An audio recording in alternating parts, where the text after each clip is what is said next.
komponen abiotik dan juga komponen biotik, di mana kedua komponen ini sangat berkaitan. Nah, di sini saya akan menunjukkan beberapa contoh interaksi antara makhluk hidup, di mana terdapat simbiosis mutualisme dan juga simbiosis komensalisme. Nah, simbiosis mutualisme sendiri adalah simbiosis di mana kedua pasang ini saling menguntungkan. Dan untuk simbiosis komensalisme adalah simbiosis di mana tidak ada pihak yang dirugikan, atau dengan kata lain yang satu diuntungkan tanpa merugikan pihak yang lain.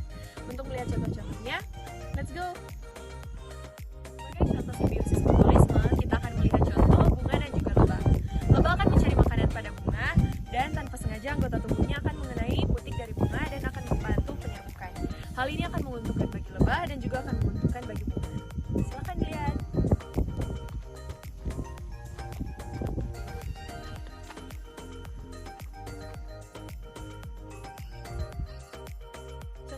Yaitu ada simbiosis komensalisme.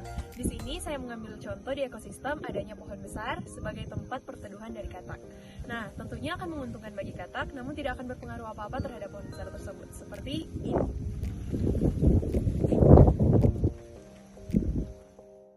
Parasitisme adalah ketergantungan yang terjadi antara organisme, di mana pihak yang satu mendapatkan keuntungan, namun merugikan pihak yang lain.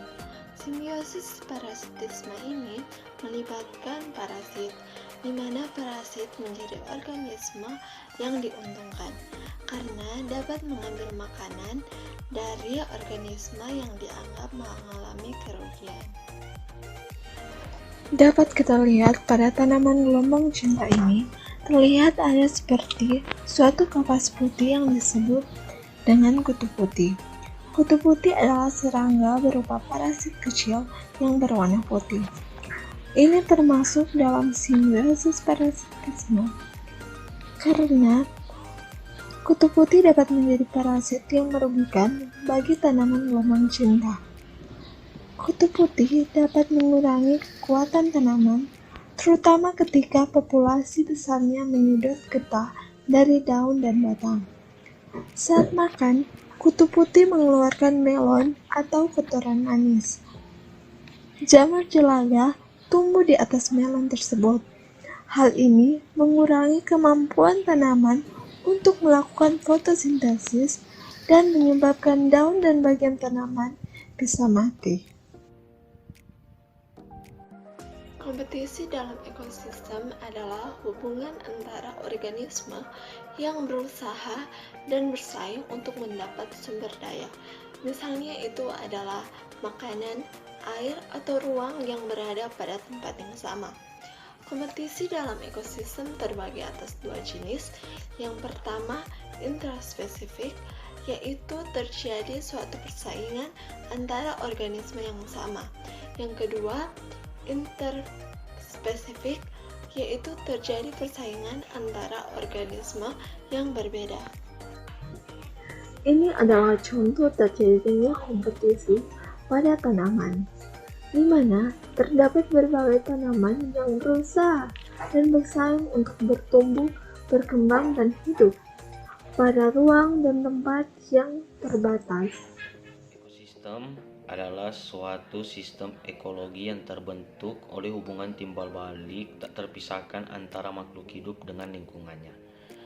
Ekosistem bisa dikatakan juga suatu tatanan kesatuan secara utuh dan menyeluruh antara segenap unsur lingkungan hidup yang saling memengaruhi.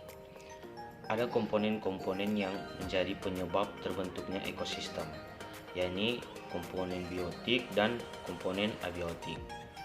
Komponen biotik adalah komponen lingkungan yang terdiri atas makhluk hidup, sedangkan komponen abiotik merupakan komponen berupa makhluk mati. Ini merupakan contoh ekosistem yang ada di sekitar rumah. Dengan komponen biotiknya meliputi pohon rambutan, pohon lemon, bunga, dan ada berbagai macam tanaman lainnya. Sedangkan komponen abiotiknya ada tanah, pasir, dan batu. Kompetisi interspesifik ialah kompetisi antara spesies satu dengan spesies yang lain, di mana spesies tersebut berbeda pada suatu wilayah yang sama. dalam memperebutkan sumber daya yang sama juga. Seperti contoh, kompetisi interspesifik yang terjadi antara tanaman sayur gedi dengan tanaman kunyit, di mana tanaman tersebut mengalami eksploitasi atau gangguan dari individu dari spesies yang lain, di mana kedua tanaman ini mengalami kekurangan sumber daya, sehingga kedua tanaman ini bersaing untuk mendapatkan kebutuhannya masing-masing, baik unsur hara, ruang tumbuh, air, serta intensitas cahaya. Kompetisi intraspesifik ialah kompetisi antara spesies yang sama pada populasi yang sama, di mana spesies tersebut memperebutkan sumber daya yang sama, seperti contoh kompetisi intraspesifik yang terjadi pada spesies daun lereng, di mana karena ruang tumbuh yang padat pada suatu wilayah, sehingga terjadi kompetisi dalam perebutan sumber daya, mengakibatkan menurunnya laju pertumbuhan spesies daun lereng yang lain, karena perebutan kandungan sumber daya yang terdapat pada wilayah atau ruang tumbuh tersebut. Perkenalkan, nama saya Trivena Amelia Tandayu, NIM 20101105042. Dan pada saat ini, saya akan menjelaskan cara menghitung kepadatan populasi. Kepadatan populasi menyatakan keramaian rata-rata dari suatu area. Hal ini bisa membantu Anda menemukan sumber daya yang dibutuhkan area-area tertentu dan membandingkan dua area atau lebih.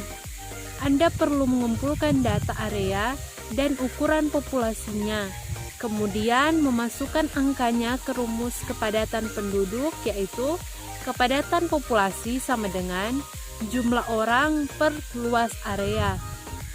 Caranya, yang pertama mengumpulkan data. Cara yang pertama, tetapkan area. Contohnya seperti saya mengambil area di perkebunan. Yang kedua, tentukan populasi. Yang ketiga, seimbangkan data kita. Yang bagian yang kedua, menghitung kepadatan populasi. Yang pertama, ketahui rumusnya. Untuk menghitung kepadatan populasi, kita akan membagi populasi dengan luas ukuran area.